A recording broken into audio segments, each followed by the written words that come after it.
Friends, మనం ఈరోజు English గ్రామర్లో భాగంగా ఒక స్టేట్మెంట్ని లేదా ఒక ఎస్ఆర్టీ సెంటెన్స్ని ఎస్ఆర్నో క్వశ్చన్స్గా ఏ విధంగా మార్చాలి లేదా ఎస్ఆర్నో క్వశ్చన్స్ని ఏ విధంగా ఫామ్ చేయాలి అనేది ఈ వీడియోలో డిస్కస్ చేయడం జరుగుతుంది.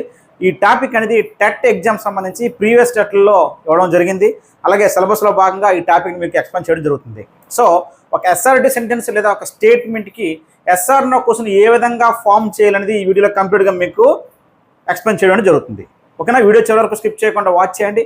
చూసిన ప్రతి ఒక్కరు లైక్ చేయండి, మీ ఫ్రెండ్స్కి షేర్ చేయండి. ఫ్రెండ్స్, ఇప్పుడు మనకి ఈ ఎస్ఆర్నో క్వశ్చన్స్ అంటే ఏంటంటే ఒక స్టేట్మెంట్ కన్ఫర్మేషనా కాదా, దాని కన్ఫర్మేషన్ కోసం అడిగే క్వశ్చన్ ఎస్ఆర్నో క్వశ్చన్స్. యాక్చువల్గా మనం టైప్స్ ఆఫ్ సెంటెన్స్లో ఇంట్రాగేటివ్ సెంటెన్స్ చెప్పుకున్నప్పుడు చెప్పాం. ఇంట్రాగేటివ్ సెంటెన్స్ అంటే క్వశ్చన్ చేయడం. ఆ క్వశ్చన్స్ రెండు రకాలు ఉంటాయి. డబుల్ హెచ్ క్వశ్చన్స్ ఉంటాయి, అలాగే ఎస్ఆర్నో క్వశ్చన్స్ ఉంటాయి. ఓకేనా? ఆ ఎస్ఆర్నో క్వశ్చన్స్ ఇవి. ఓకేనా? అయితే ఒక స్టేట్మెంట్ లేదా ఒక యాక్షన్ జరిగిందా లేదా దాని కన్ఫర్మేషన్ కోసం అడిగే క్వశ్చన్సే ఎస్ఆర్నో క్వశ్చన్స్. అంటే ఒక పని జరిగితే ఎస్ అంటాం, జరగకపోతే నో అంటాం. దానికి రిలేటెడ్గా ఉన్న క్వశ్చన్సే ఎస్ఆర్నో క్వశ్చన్స్. అయితే ఇప్పుడు ఒక ఎస్ఆర్టివ్ లేదా ఒక స్టేట్మెంట్ని, ఎస్ఆర్టివ్ సెంటెన్స్ అంటే ఏంటి? సబ్జెక్ట్తో స్టార్ట్ అయ్యి చివరిన ఫుల్ స్టాప్ ఉంటుంది. అటువంటి సెంటెన్స్కి ఎస్ఆర్నో క్వశ్చన్ ఫామ్ చేయాలంటే ఫస్ట్ బేసిక్ రూల్ ఏంటంటే ఆ సెంటెన్స్లో ఉన్నటువంటి హెల్పింగ్ వెర్బ్ని ఐడెంటిఫై చేసి హెల్పింగ్ వెర్బ్ని స్టార్టింగ్ రాయాలా, సబ్జెక్ట్ని హెల్పింగ్ వెర్బ్ తర్వాత రాయాలి, చివరిన క్వశ్చన్ మార్క్ పెట్టాలి. సబ్జెక్ట్ తర్వాత మెయిన్ వెర్బ్ ఉంటే మెయిన్ వెర్బ్ రాస్తాం, లేదా అదర్ వర్డ్స్ ఏమైనా రాస్తాం, ఏదైనా చివరన క్వశ్చన్ మార్క్ రాయాలి.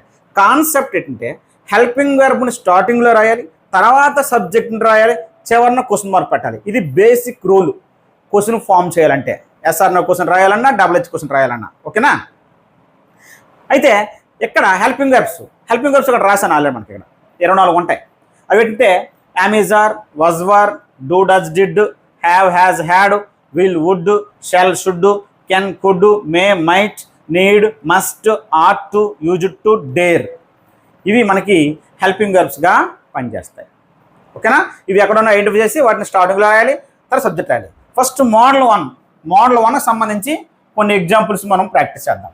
ఈజ్ రీడింగ్ క్వైట్లీ అన్నాడు. ఈజ్ రీడింగ్ లేదా ఈజ్ స్టడింగ్ క్వైట్లీ అని ఇచ్చాడు. సో ఇది ఎస్ఆర్టివ్ సెంటెన్స్. దీన్ని మనము ఎస్ఆర్నో క్వశ్చన్ కింద మార్చాలంటే ఇచ్చిన సెంటెన్స్ హెల్పింగ్ వెర్బ్ ఉందా లేదా? ఈజ్ హెల్పింగ్ వెర్బ్ ఉంది.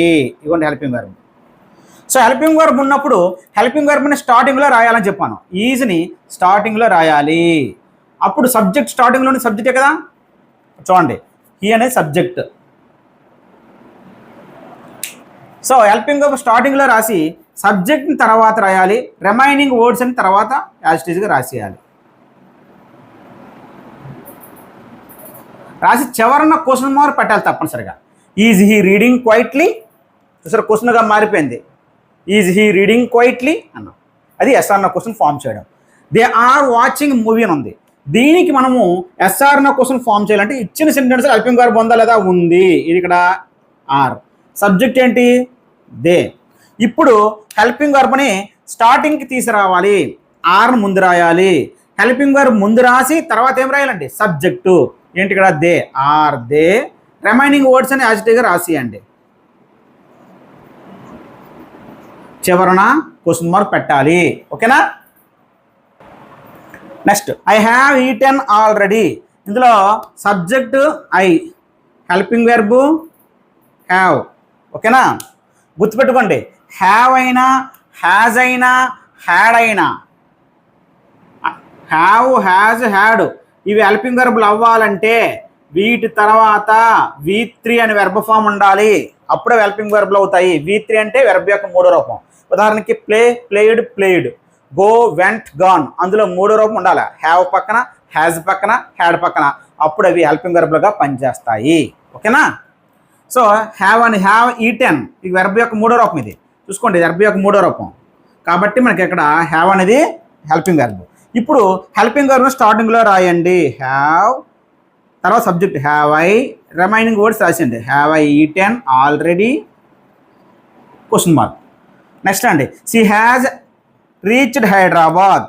ఇక్కడ సబ్జెక్ట్ హెల్పింగ్ వెర్బ్ ఏంటండి? హ్యాజ్. ఎందుకంటే V3 ఉంది.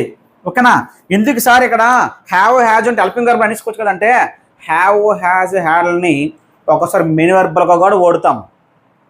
ఉదాహరణకి ఐ హ్యావ్ ఏ కార్ అంటాం. She has a new house.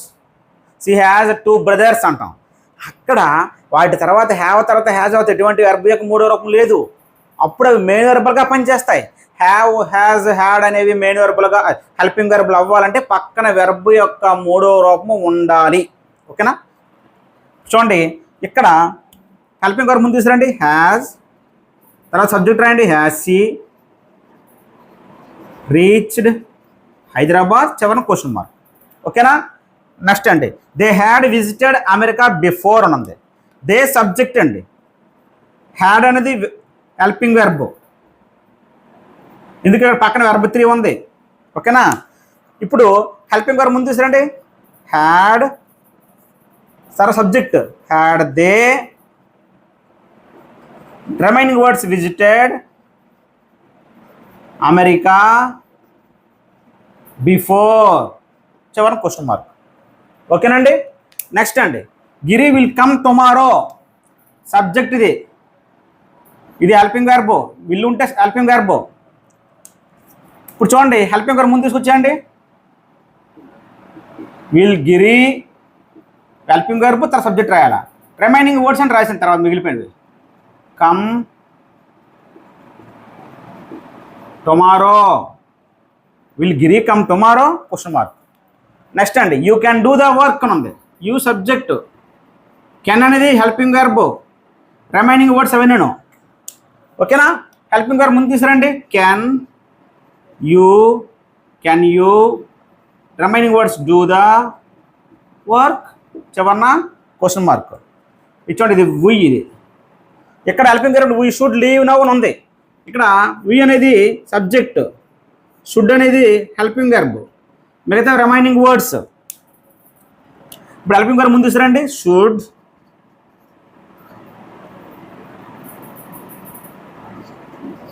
We, should we helping verb ఇటు సబ్జెక్ట్ మార్చేసాను. రిమైనింగ్ వర్డ్స్ రాసేయండి. లీవ్ నౌ, చివరన క్వశ్చన్ మార్క్. నెక్స్ట్ అండి, he may pass the exam, he subject, may అనేది helping verb. మనం రాయాల్సిందే helping verb ముందు తీసుకురావాలి. మే, తర్వాత subject, may he pass the exam, చివరన క్వశ్చన్ మార్క్.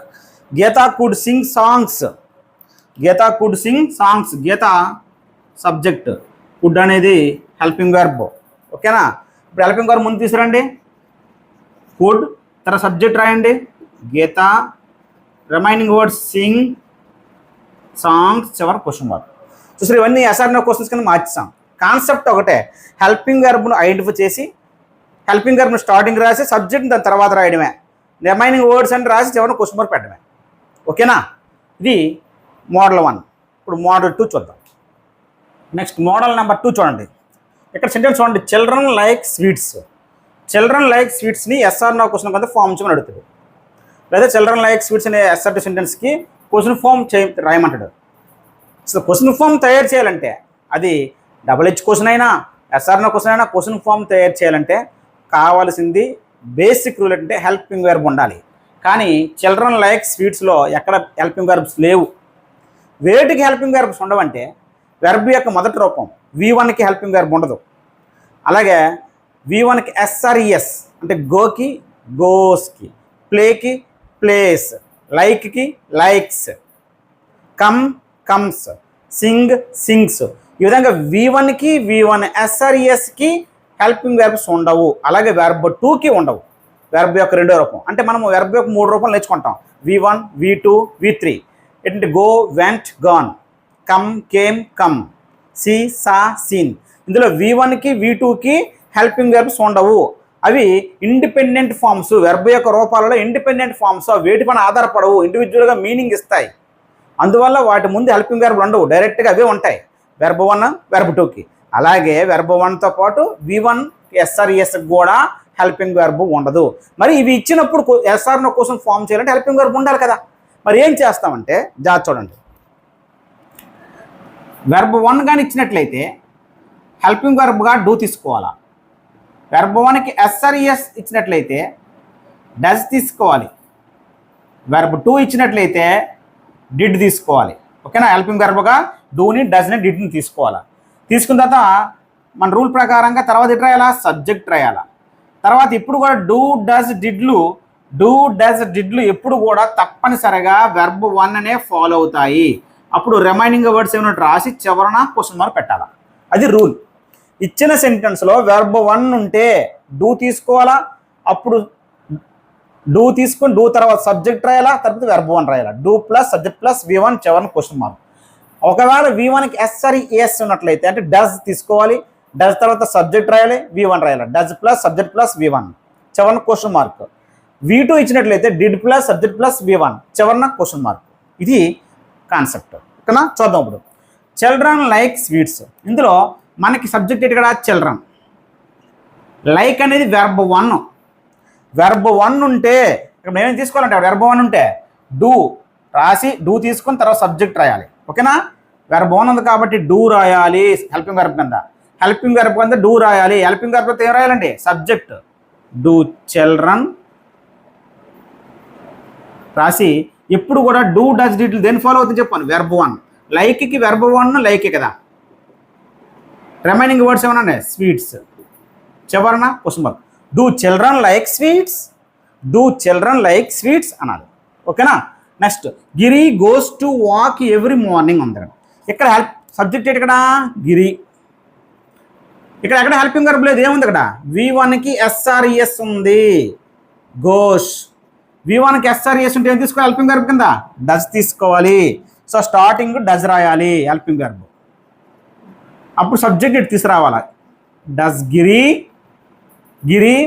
ఇక్కడ జాగ్రత్త గుర్తుపెట్టుకోండి, డూ డస్ డిడ్లతో రాసినప్పుడు సబ్జెక్ట్ రాసిన తర్వాత ఈ మూడు కూడా దేన్ని ఫాలో అవుతుందని చెప్పండి, వెర్బ్ 1 రాయాలా. ఇక్కడ గోస్ అనేది వెర్బ్ 1 కాదు, గోస్ యొక్క వెర్బ్ 1 ఏంటి, గో. Does Giri go. ఇదే మనకు ఆప్షన్స్ ఇచ్చేటప్పుడు అడుగుతాడు, డస్ గిరి గోస్ అంటాడు, డూ గిరి గో అంటాడు, డస్ గిరి వెంట్ అంటాడు. ఎప్పుడైనా డూ డస్ డిడ్లు అని వెర్బ్ 1 అనే ఫాలో అవ్వాలి. చివరిని ఒక మోడల్ పెట్టి ఇస్తాను. ఓకేనా. సో గోస్ అంటే వెర్బ్ 1కి SRES ఉంది కాబట్టి డస్ తీసుకోవాలి. వెంటనే సబ్జెక్ట్ రాయాలి, హెల్పింగ్ వెర్బ్ సబ్జెక్ట్ రాయాలి. ఎప్పుడు కూడా డూ డస్ డిడ్లు ఉన్నప్పుడు ఇక్కడ వెర్బ్ 1 రాయాలి. గోస్కి వెర్బ్ 1 ఏంటి, గో. గో వెంట్ గాన్ కాబట్టి. ఓకేనా. వెర్బ్ 1 రాయాలి, అంతేగాని గోస్ ఉందని ఇక్కడ రాయకూడదు, వెర్బ్ 1 రాయాలి. డస్ గిరి గో రాసి remaining work to walk every morning చివరన question mark. Does Giri go to walk every morning. Next he attended to the function. ఇక్కడ దీనికి మనం SRES క్వశ్చన్ రాయాలంటే ముందు సబ్జెక్టు, అటెండెడ్ ఏ రూపం అండి, వెర్బ్ 2. సార్ అటెండెడ్ ఏడు సార్ వెర్బ్ 2 వెర్బ్ 3 ఒకలా ఉన్నాయి కదా, మరి V2 ఎందుకు అనుకున్నారు, వెర్బ్ 3 అనుకోవచ్చు కదా. చూడండి ఇక్కడ రాస్తాను,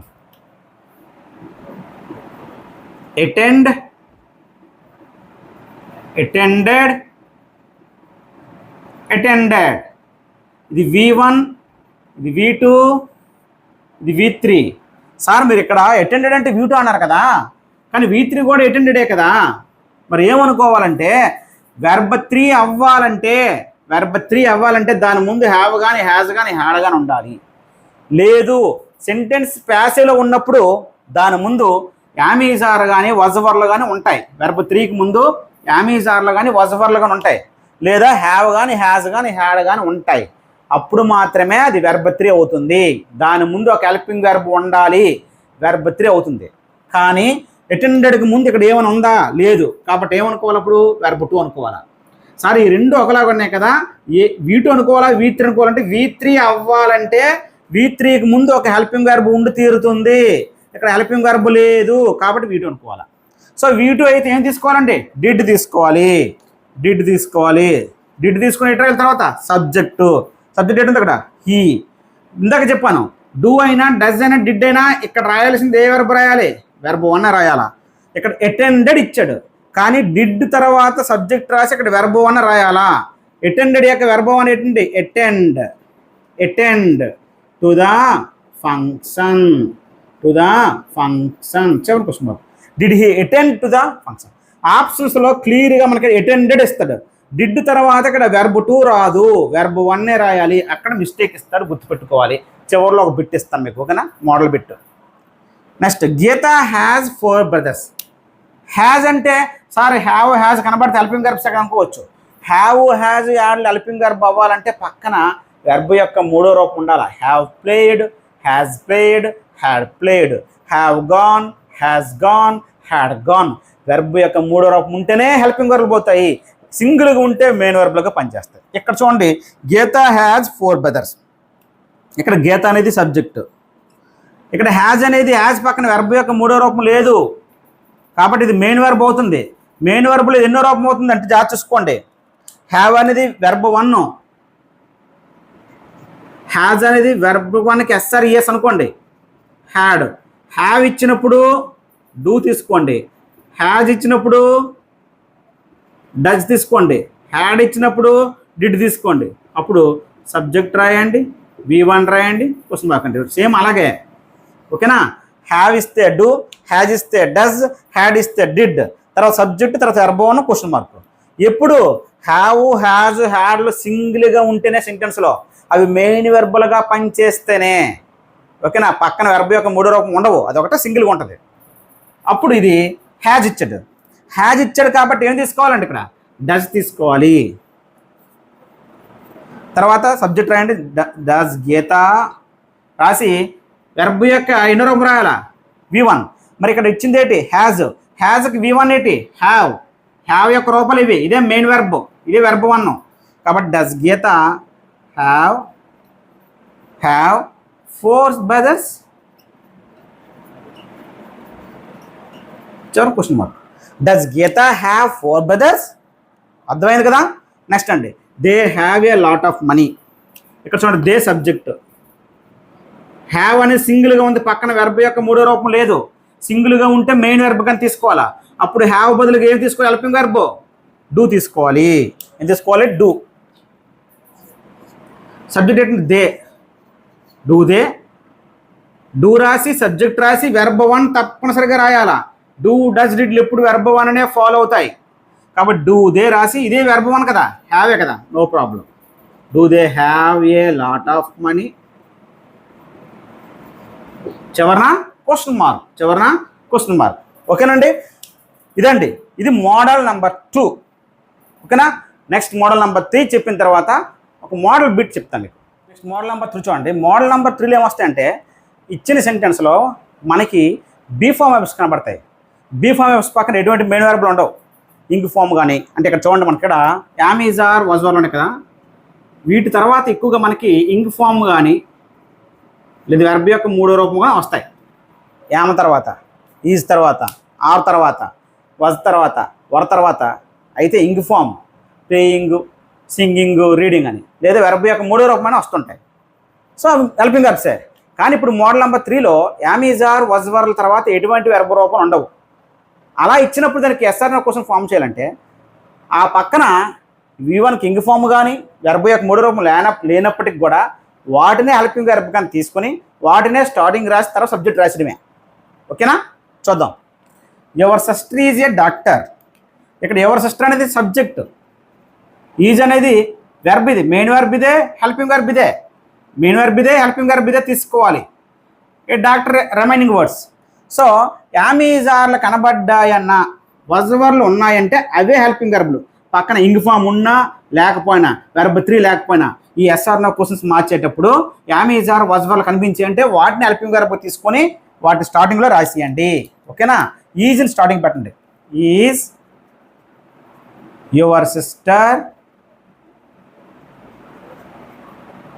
ఏ doctor? Is your sister A doctor? Question, ఓకేనా. తర్వాత యు ఆర్ థర్స్టీ అని ఉంది. యు సబ్జెక్ట్, హెల్పింగ్ వెర్బ్ ఏం తీసుకోమని ఇక్కడ are. Am, is, are, was, వర్లు కనబడితే హెల్పింగ్ వెర్బ్ తీసుకోండి. ఇప్పుడు హెల్పింగ్ వెర్బ్ ముందు రాయండి, ఆర్, సబ్జెక్ట్ ఏంటంటే రాయాలండి యు. స్ట్రక్చర్ ఒకటే, హెల్పింగ్ వెర్బ్ ముందు రాయాలి, తర్వాత సబ్జెక్ట్ రాయాలి, చివరిన క్వశ్చన్ మార్క్ పెట్టాలి. ఆర్ యు, ఆర్ ఇటు రావాలా, యు అటు వెళ్ళాలా. మిగతా ఏంటండి థర్స్టీ. ఆర్ యు థర్స్టీ, ఓకేనా. హీ వాజ్ హ్యాపీ అని ఉంది ఇక్కడ. సో ఇక్కడ మనకి సబ్జెక్ట్ ఏంటి, ఇక్కడ హీ. హెల్పింగ్ వర్బ్ ఏమి తీసుకోవాలా? వాజ్. సో వాజ్ని ముందు రాద్దాం. వాజ్ రాసి తర్వాత సబ్జెక్ట్ వాజ్ హీ హ్యాపీ, చివరిన క్వశ్చన్ మార్క్ పెట్టాలి తప్పనిసరిగా. ఓకేనా? నెక్స్ట్ అండి, they were disappointed. They subject, were helping verb. Disappointed అనేది సార్ ఈడీ ఉంది కదా వర్బ్ అనుకోకండి. డిసప్పాయింటెడ్ అనేది ఇక్కడ యాడ్జెక్టివ్గా పనిచేస్తుంది. సో మనకి ఏదైనా అనవసరం, వజ్ వర్ యామ్ ఈజ్ ఆర్లు ఉన్నాయంటే అవే హెల్పింగ్ వర్బులు, పక్కన ఏ రూపం ఉన్నా లేకపోయినా. సో దాన్ని ముందు రాసేయండి. Were they disappointed, remaining word were they disappointed. ఓకేనా? ఇది model number 3. Only am is are was వర్లు ఇస్తే ఏ విధంగా రాయాలనేది. ఇక్కడ చూడండి ఒక bit, choose the correct question form to given below. It trains here అంటే ఆడ ఉద్దేశం ఏంటంటే ఇక్కడ ఎస్ఆర్ నో క్వశ్చన్ ఫామ్ చేయమని. Yes or no question. ఈ సెంటెన్స్కి ఈ ట్రైన్స్ హియర్, ఆ సెంటెన్స్కి కరెక్ట్ అయిన ఎస్ఆర్ నో క్వశ్చన్ ఎక్కడ ఉందని అడిగాడు. సో మన రూల్ ప్రకారంగా చూసుకున్నట్లయితే ఇట్ అనేది సబ్జెక్ట్, రెయిన్స్ అనేది వెర్బ్ 1కి ఎస్ఆర్ఈఎస్ ఉంది. వెర్బ్ 1కి ఎస్ఆర్ఈఎస్ ఉంటే ఏం తీసుకోమని చెప్పాను జాగ్రత్త చూడండి. వెర్బ్ 1కి ఎస్ఆర్ఈఎస్ ఉంటే డస్ తీసుకోవాలి, తర్వాత సబ్జెక్ట్ రావాలి, తర్వాత వెర్బ్ 1 రావాలి, చివరిన క్వశ్చన్ మార్క్ రాయాలని చెప్పాను ఆల్రెడీ. ఓకేనా? రెయిన్స్ అనేది వెర్బ్ 1కి ఎస్ఆర్ఈఎస్ ఉంది. సో ఏం తీసుకోవాలి? డస్ తీసుకోవాలా. సో స్టార్టింగ్ డస్ రావాలా, తర్వాత సబ్జెక్ట్ రావాలా. సబ్జెక్ట్ ఏంటి ఇక్కడ ఇట్. సో డస్ వచ్చిన తర్వాత ఇట్ రావాలా. డస్ రావాలి, ఇట్ రావాలి. చూడండి డస్ ఇట్ ఎక్కడ చూడండి. రెయిన్స్ ఇట్ హియర్ ఉంది ఇక్కడ, తప్పు. డూ ఉంది, తప్పు. డస్ ఇక్కడ ఉంది, ఇక్కడ డస్ ఉంది. ఈ రెండిట్లో ఏమవుతుందో చూసుకోవాలా. ఎందుకు డస్ తీసుకున్నామంటే ఇక్కడ వెర్బ్ 1కి ఎస్ ఉంది కాబట్టి రూల్ ప్రకారంగా డస్ తీసుకోవాలి. సో డస్ ఇక్కడ ఉంది, ఇక్కడ ఉంది స్టార్టింగ్లో. తర్వాత ఎటు రాయాలా? ఇట్. సో ఇట్ ఉంది, ఇట్ ఉంది, రెండు సరిపోయాయి. తర్వాత ఏం రాయాలి? వెర్బ్ 1 రావాలా. ఇక్కడ రెయిన్స్ ఉంది, ఇక్కడ రెయిన్ ఉంది. రెయిన్స్కి వెర్బ్ 1 అంటే రెయినే. Rain, rained, rained. రెయిన్స్కి వెర్బ్ 1 రెయిన్. ఇక్కడ రాయాల్సింది రెయిన్స్ కాదు, రెయిన్ రాయాలి. చూసారా? డూ డస్ డిడ్ల తర్వాత ఎప్పుడు కూడా ఇక్కడ వెర్బ్ 1 రాయాలి. ఇది మోస్ట్ ఇంపార్టెంట్ కాన్సెప్ట్. దీని మీద బిట్ అడుగుతాడు. ఓకేనా? డూ డస్ డిడ్లతో రాసేటప్పుడు సబ్జెక్ట్ తర్వాత వెర్బ్ 1 ఉండాలి. వెర్బ్ 1కి ఎస్ఆర్ఈఎస్ ఉండకూడదు, వెర్బ్ 2 ఉండకూడదు, వెర్బ్ 3 ఉండకూడదు. ఓకేనా? సో ఆన్సర్ ఏమవుద్ది? డస్ ఇట్ ట్రైన్ హియర్ అనేది కరెక్ట్ ఆన్సర్. ఈ విధంగా మన క్వశ్చన్స్ చదవడం అనేది జరుగుతుంది. ఓకేనండి? అర్థమైంది కదా? Thank you.